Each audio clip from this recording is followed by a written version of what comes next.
Le chantier de l'IA, selon Donald Trump, voici ce que cela donne. C'est un honneur d'accueillir 3 des plus grands PDG du monde dans le domaine de la technologie.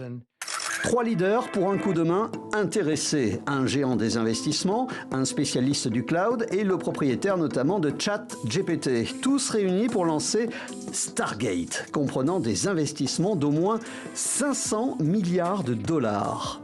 On laisse le chiffre à l'écran quelques instants afin de prendre conscience que cette somme représente par exemple le PIB d'un pays comme la Roumanie. Ces investissements sur le territoire devraient très vite créer 100 000 emplois américains, presque immédiatement. Dès maintenant, Stargate va construire l'infrastructure pour alimenter la prochaine génération d'avancées en matière d'IA. Les centres de données sont en cours de construction au Texas. Chaque bâtiment a une superficie de 50 000 mètres carrés. Une dizaine de ces bâtiments, gros consommateurs d'énergie, seraient donc en construction.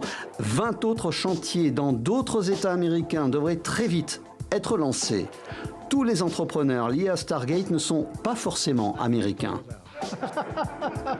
Le patron de SoftBank, un groupe japonais, a signé le déploiement de 100 milliards de dollars. SoftBank, qui aura pour objectif de quintupler cette somme sur 4 ans, sera accompagné par le fonds d'investissement MGX, adossé aux Émirats arabes unis.